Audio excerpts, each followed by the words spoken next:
Hello friends, आप लोग कैसे हैं। आशा करती हूँ कि अच्छे होंगे।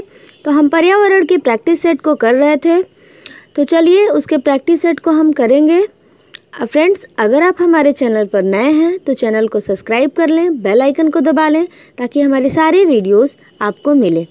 तो चलिए हम आगे प्रश्नों को सॉल्व करते हैं और देखते हैं।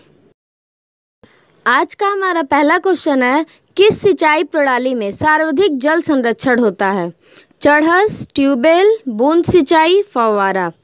तो इसका आंसर होगा बूंद सिंचाई। बूंद सिंचाई प्रणाली से सर्वाधिक जल संरक्षण होता है।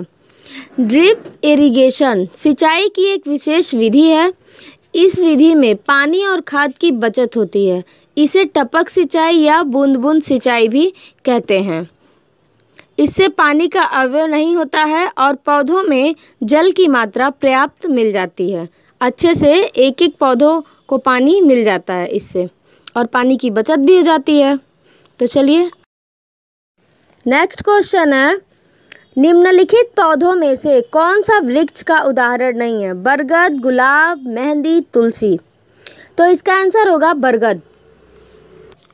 बरगद बहुवर्षीय विशाल वृक्ष है। यह एक स्थलीय द्विबीजपत्री एवं सपुष्पक वृक्ष है।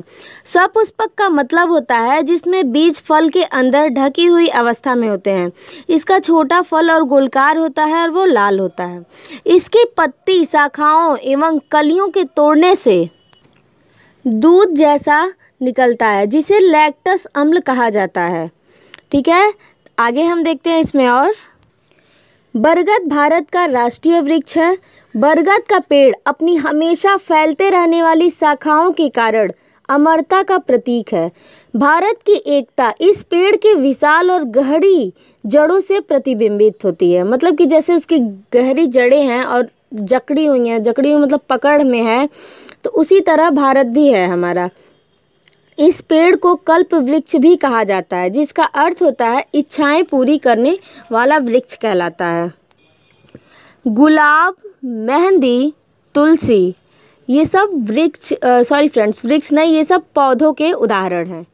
ठीक है, नेक्स्ट क्वेश्चन है, रेशम की रासायनिक प्रकृति है? कार्बोहाइड्रेट, वसा, प्रोटीन, वसीय अम्ल। तो इसका आंसर होगा प्रोटीन। रेशम की रासायनिक प्रकृति प्रोटीन है। यह प्रोटीन फाइबर होता है जो रेशम के कीट लार्वा द्वारा फाइब्रिन के रूप से उत्पन्न किया जाता है। रेशम कई प्रकार के कीड़ों द्वारा उत्पन्न किया जाता है, परंतु कैटरपिलर कीट से केवल रेशमी वस्त्र तैयार किए जाते हैं। कैटरपिलर एक कीट होता है, उससे रेशम के वस्त्र केवल तैयार किए जाते हैं। ठीक है, आगे देख। निम्नलिखित में से कौन सा पक्षी स्वयं के नीड़ का निर्माण नहीं करता है? कौवा, कोयल, गौरैया, बुलबुल। तो इसका आंसर होगा कोयल। कोयल ऐसा पक्षी है जो स्वयं के नीड़ का निर्माण नहीं करती है और अपने अंडे को कौवे के घोंसले में देती है, जहां कौवे द्वारा ही अंडे को पाला जाता है।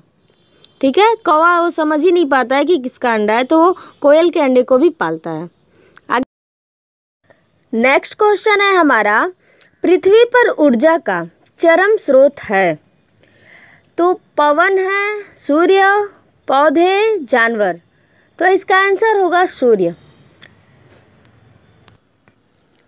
पृथ्वी पर ऊर्जा का मुख्य स्रोत सूर्य है, जो नाभिकीय संलयन अभिक्रिया पर आधारित है। तो चलिए देखते हैं। और ये जो नाभिकीय संलयन होता है, इससे अपार ऊर्जा प्राप्त होता है सूर्य को। अब नाभिकीय संलयन होता क्या है, देखते हैं। जब दो हल्के नाभिक परस्पर संयुक्त होकर एक भारी तत्व के नाभिक की रचना करते हैं तो इस प्रक्रिया को नाभिकीय संलयन कहते हैं। सूर्य से निरंतर प्राप्त होने वाली ऊर्जा का स्रोत वास्तव में सूर्य के अंदर हो रही नाभिकीय संलयन प्रक्रिया का ही परिणाम है। जब हम दो हल्के तत्व को लेते हैं और उसका रिएक्शन होकर एक भारी तत्व बनता है तो नाभिकीय संलयन का अभिक्रिया होता है, क्रिया होता है। ठीक है, और उससे अपार ऊर्जा की प्राप्ति होती है और सूर्य का वही स्रोत है। नेक्स्ट क्वेश्चन है, ईवीएस एकीकरण है? पारिस्थितिकीय, विषाणु विज्ञान और विज्ञान का, विज्ञान और सामाजिक अध्ययन का, विज्ञान, सामाजिक अध्ययन और पर्यावरण शिक्षा का, पर्यावरण विज्ञान और सामाजिक अध्ययन का। ठीक है, तो इसका आंसर क्या होगा? ईवीएस जो इन्वायरमेंटल स्टडीज़ होता है उसमें ऑप्शन नंबर यहाँ सी सही होगा, विज्ञान, सामाजिक अध्ययन और पर्यावरण शिक्षा का। तो ईवीएस में इसका हम स्टडीज़ करते हैं, science, social science and environment का। ठीक है, आगे नेक्स्ट क्वेश्चन देखते हैं। नेक्स्ट क्वेश्चन है हमारा, वन अधिकार अधिनियम सन 2006 का मूल उद्देश्य है वनों का वर्गीकरण करना, वनों पर वन मंत्रालय के नियंत्रण को बढ़ाना, राज्यों को अपने भूभाग में आ रहे अभयारण्यों पर अधिक स्वायत्तता देना, पारंपरिक रूप से वनों में रहने वाले समुदायों के अधिकारों को मान्यता देना। इसका आंसर क्या होगा? तो इसका आंसर होगा ऑप्शन नंबर डी, पारंपरिक रूप से वनों में रहने वाले समुदायों के अधिकारों को मान्यता देना। आदिवासी एवं अन्य परंपरागत वनवासियों के साथ हुए ऐतिहासिक अन्याय से उन्हें मुक्ति दिलाने और जंगल पर उनके अधिकारों को मान्यता देने के लिए संसद में दिसंबर सन 2006 में अनुसूचित जनजाति और अन्य परंपरागत वन निवासी कानून पास दिया था। यह क्रिया एक लंबे समय के बाद हुई। सरकार ने इसे 1 जनवरी सन 2008 में नोटिफाई किया और वो जम्मू कश्मीर को छोड़ करके पूरे देश में लागू किया। सरकार की ओर से यह आदिवासी एवं अन्य जंगलवासियों के लिए एक बेहतर तोहफा था। तो इसका आंसर भी तो यही है कि पारंपरिक रूप से वनों में रहने वाले समुदायों के अधिकारों की मान्यता दी गई। मतलब वहाँ पे जो रहने वाले थे उनका अधिकार क्या है, वहाँ पे जो जनजाति थे उनके अधिकारों को एक मान्यता दिया गया, कानूनी रूप दे दिया गया। नेक्स्ट क्वेश्चन है, दूध का पाश्चुरीकरण कैसे किया जाता है? ऑप्शन देखते हैं। 100 डिग्री सेल्सियस पर 15 मिनट तक या 90 डिग्री सेल्सियस पर 5 मिनट तक गर्म करके, 100 डिग्री सेल्सियस पर 15 मिनट तक या 90 डिग्री सेल्सियस पर 32 मिनट तक गर्म करके, 71 डिग्री सेल्सियस पर 15 मिनट तक या 62 डिग्री सेल्सियस पर 5 सेकंड तक गर्म करके, 71 डिग्री सेल्सियस पर 15 सेकंड तक या 62 डिग्री सेल्सियस पर 32 मिनट तक गर्म करके। तो इसका ऑप्शन नंबर डी ही सही होगा, 71 डिग्री सेल्सियस पर 15 सेकंड तथा 62 डिग्री सेल्सियस पर 32 मिनट तक गर्म करके हम दूध का पाश्चुरीकरण करते हैं। आइए इसके बारे में हम और कुछ जानते हैं। दूध का पाश्चुरीकरण करने की विधि का खोज फ्रांसीसी केमिस्ट व माइक्रोबायोलॉजिस्ट जो लुईस पाश्चर ने किया। ठीक है, जो लुईस पाश्चर के नाम से भी जाना जाता है, इसीलिए इसको पाश्चुरीकरण कहा गया है। इसी के नाम पर यह पाश्चुरीकरण रखा गया है। मतलब कि जो वैज्ञानिक थे वो उनका नाम पाश्चुरीकरण था, पाश्चुरीकरण नहीं फ्रेंड्स, लुईस पाश्चर था।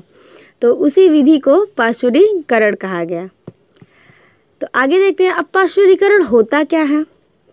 दूध के प्रत्येक कण को एक निश्चित तापमान पर निश्चित समय के लिए गर्म करना, जिससे उसमें उपस्थित सभी हानिकारक जीवाणु नष्ट हो जाएं तथा दूध की खाद्य महत्ता तथा संगठन पर कोई विशेष विपरीत प्रभाव ना पड़े। तो इसमें ऑप्शन में दिया था कि 71 डिग्री सेल्सियस पर 15 सेकंड तथा 62 डिग्री सेल्सियस पर 32 मिनट तक गर्म करते हैं हम। 62 डिग्री सेल्सियस पर आधा घंटा तक भी गर्म करके किया जा सकता है पाश्चुरीकरण।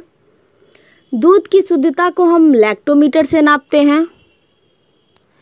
फ्रेंड्स, पहले तो दूध ऐसे अचानक तो हर एक चीज़ में इंडिया जो आगे है, भारत, तो क्यों आगे है, किसके प्रयासों के माध्यम से आगे है, आइए हम उनके बारे में भी थोड़ा जानने की कोशिश करते हैं। तो दुग्ध क्रांति या ऑपरेशन फ्लड भारत की एक योजना है जिससे कि भारत में दूध की कमी को दूर किया जाता है। इसे हम श्वेत क्रांति कहते हैं। अब श्वेत क्रांति के जनक कौन है? तो श्वेत क्रांति के जनक वर्गीज कुरियन हैं, जिन्होंने मिल्क के लिए, दूध के लिए बहुत प्रयास किए ताकि हमारे भारत में कोई दूध की कमी ना हो। तो मिल्क प्रोडक्शन में भारत नंबर 1 बना इन्हीं की प्रयासों से। वर्गीज कुरियन केरल से संबंधित थे। नेक्स्ट क्वेश्चन है, अवलोकन, प्रयोग व डैश डैश डैश विज्ञान की 3 विधियां हैं, निगमन, परिकल्पना, मापन, अनुमान। अब इसमें से कौन सा एक और विधि है जो विज्ञान की 3 विधियों में शामिल है? तो इसका आंसर होगा निगमन। अवलोकन, प्रयोग, निगमन विज्ञान की 3 विधियां हैं। अवलोकन का मतलब होता है कि हम ध्यानपूर्वक से किसी चीज़ को देखें। प्रयोग, प्रत्यक्ष रूप से सिद्ध करना। निगमन, पहले नियम फिर उदाहरण। तो भौतिक विज्ञान की किसी नियम अथवा सिद्धांत हेतु प्रयोग प्रदर्शन कर दर्शाया जाता है।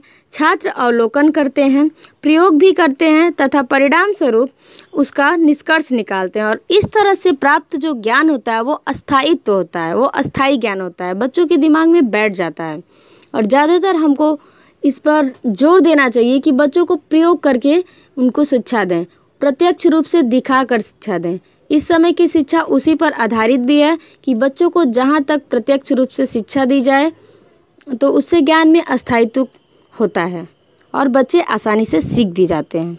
चलिए नेक्स्ट एंड लास्ट क्वेश्चन है, कुनैन नामक दवाई प्राप्त होती है नीलगिरी के पौधों से, एकोनाइट के पौधों से, सिनकोना के पौधों से, जलीय पौधों से। तो इसका आंसर होगा सिनकोना के पौधों से। सिनकोना एक सदाबहार पादप है जो झाड़ी अथवा ऊंचे वृक्ष के रूप में उपजता है। यह रुबेसियस कुल का वनस्पति है। इसकी छाल से कुनैन नामक औषधि प्राप्त की जाती है जो मलेरिया ज्वर की दवा है। फ्रेंड्स, ये छाल याद रखिएगा क्योंकि क्वेश्चन एक बार ऐसे भी पूछा था कि सिनकोना जो वृक्ष है उससे मलेरिया की दवा प्राप्त की जाती है। ऑप्शन में था जड़, तना, पत्ती, छाल, तो ये छाल से प्राप्त किया जाता है, ये जरूर याद रखिएगा। तो आज का हमारा क्वेश्चन है ऑपरेशन फ्लड किससे संबंधित है। वीडियो को जो भी ध्यान से देखा होगा वो आंसर बहुत आसानी से देगा। तो फ्रेंड्स, अगर आप चैनल पर नए हैं तो चैनल को सब्सक्राइब कर लीजिए, शेयर भी किया करिए फ्रेंड्स। Thank you.